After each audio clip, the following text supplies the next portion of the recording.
Hello everyone. सो आज हम पढ़ने जा रहे हैं कैश बुक। कैश बुक क्या है? It is just like laser.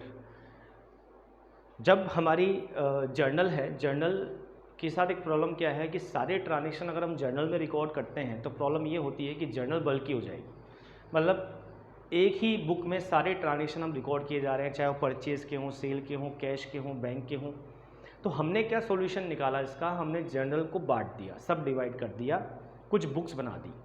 ठीक है, तो जैसे purchase book, sales book, cash book, ऐसे कुछ बुक्स बना दी।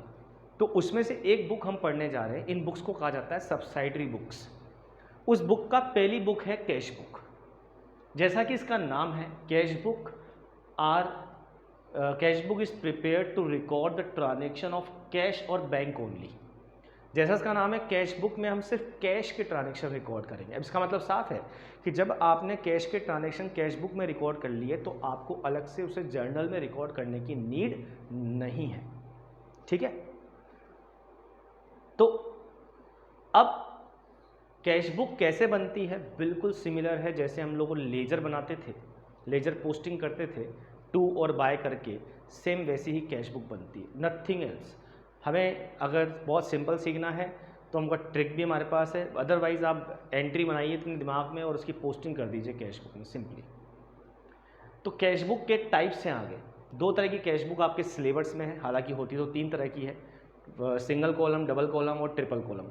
आपके पास दो ही कॉलम कैश बुक है, एक तो है सिंगल कॉलम कैश बुक, एक है double column cash book. Single column cash book का मतलब है कि यहाँ अमाउंट का एक ही कॉलम होता है और वहाँ उस सिंगल कॉलम कैश बुक में हम सिर्फ जो कॉलम बनाते हैं वो कैश का बनाते हैं। तो जो ट्रांजेक्शन है वो सिर्फ कैश के रिकॉर्ड होते हैं। Only transactions of cash are recorded. जैसे मैंने कहा कि कैश और बैंक दोनों के ट्रांजेक्शन रिकॉर्ड करने, लेकिन इस बुक में कैश के ही ट्रांजेक्शन रिकॉर्ड होंगे और कुछ नहीं। लेकिन डबल कॉलम कैश बुक में हम अमाउंट के दो कॉलम डाल देंगे, तो उसमें क्या होगा, एक ही बुक में दो अकाउंट बनेंगे अपने आप में, कैश अकाउंट भी बनेगा और बैंक अकाउंट भी बनेगा। तो इसलिए इसका नाम रखा गया है डबल कॉलम कैश बुक या cash book with bank column. इसमें बैंक का कॉलम भी होगा। ये वाली कैश बुक रिकॉर्ड करेगी transactions of both cash as well as bank are recorded in this type of cash book. ठीक है, रिकॉर्ड करने का बहुत सीधा सा सिंपल सा कॉन्सेप्ट है, वो आपको बता देते हैं। ये हो गई टाइप्स की बात। पहले आपको सिंगल कैश बुक की बात बता दें, इसका क्या फॉर्मेट होता है वो सिखा देते हैं।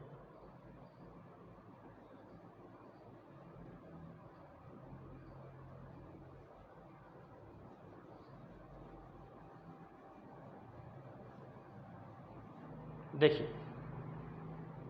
सिंपल कैश बुक में जो फॉर्मेट होता है उसकी बात हम करने जा रहे हैं। तो कुछ इस तरह से हम कैश बुक बनाएंगे, जैसे लेजर बनती थी बिल्कुल वैसा ही फॉर्मेट है। डेट, पर्टिकुलर्स, एक कॉलम बनेगा यहाँ पर वाउचर नंबर का, मतलब जिस वाउचर से, जिस बिल से आप वो एंट्री यहाँ कर रहे हो कैश बुक में, डायरेक्ट वो वाउचर का नंबर डालेंगे। एक कॉलम वही LF का, एक कॉलम हम लोग यहाँ कैश का ले लेंगे।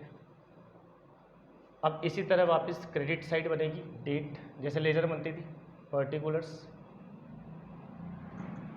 Voucher number. यहाँ एक वाउचर नंबर का कॉलम लेजर से थोड़ा अलग आ रहा है बस, LF,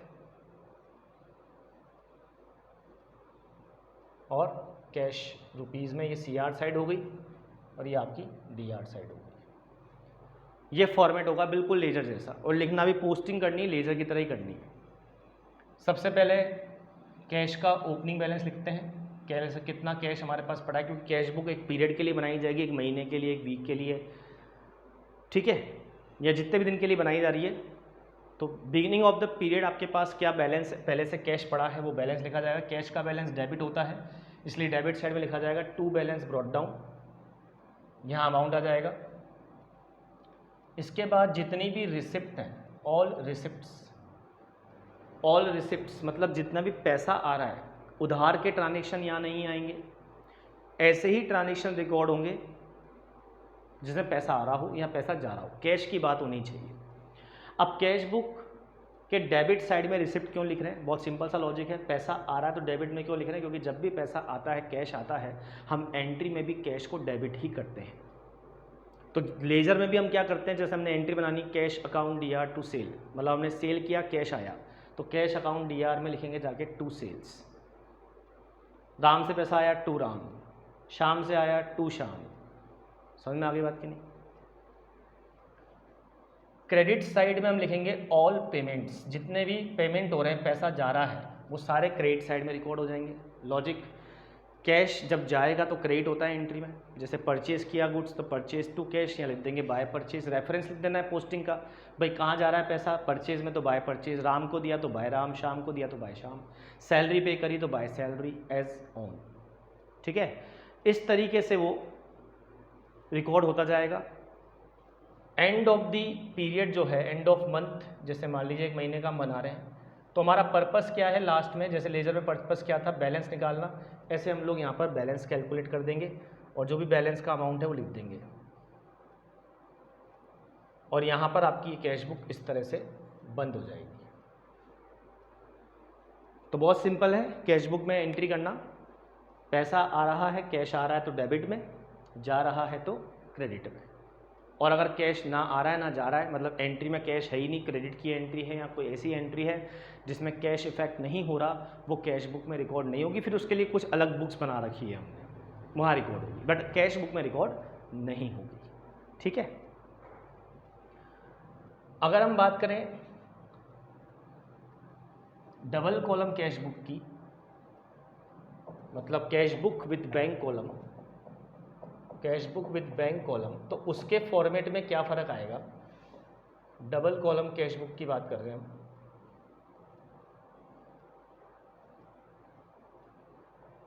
cash book with bank column, इसमें क्या होगा, अमाउंट के दो कॉलम बना दिए जाएंगे दोनों साइड, बाकी सब कुछ सेम रहेगा। यहाँ भी अमाउंट के दो कॉलम बना देंगे, एक कॉलम बना देंगे हम कैश के लिए और एक कॉलम बना देंगे हम बैंक के लिए। इसी तरह यहाँ पर भी हम अमाउंट के दो कॉलम बना देंगे, एक कैश के लिए और एक बैंक के लिए।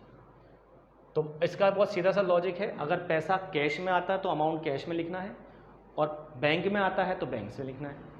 इसी तरह पेमेंट अगर कैश से होता है तो पेमेंट कैश में लिखना है, और अगर चेक से होता है, बैंक से पेमेंट हो रहा है डायरेक्टली, तो बैंक में लिखना है। ठीक है। तो डबल कॉलम कैश बुक में हम एक तरीके से कैश का भी रिकॉर्ड मेंटेन कर रहे हैं और बैंक का भी रिकॉर्ड मेंटेन कर रहे हैं, इसलिए इसको कहा जाता है डबल कॉलम कैश बुक। लेकिन लिखने का बाकी सब कुछ कॉन्सेप्ट सेम है, बस अमाउंट के दो कॉलम हो जाएंगे। कैश का एंट्री है तो कैश में अमाउंट रिकॉर्ड हो जाएगा और बैंक का है तो बैंक में रिकॉर्ड हो जाएगा। ठीक है। इसके अलावा कुछ ऐसे भी ट्रांजेक्शन होंगे जो कैश और बैंक दोनों को इफेक्ट करते हैं, तो वो दोनों तरफ रिकॉर्ड होंगे, उसकी हम बात बाद में करेंगे। क्लियर है इतनी बात। ये कैश बुक का फॉर्मेट है, बहुत सिंपली, पैसा आए डेबिट में लिखो, जाए क्रेडिट में लिखो, कैश में गया आया तो कैश कॉलम में लिखो, और बैंक से आया गया तो बैंक कॉलम में लिख दो। That's it.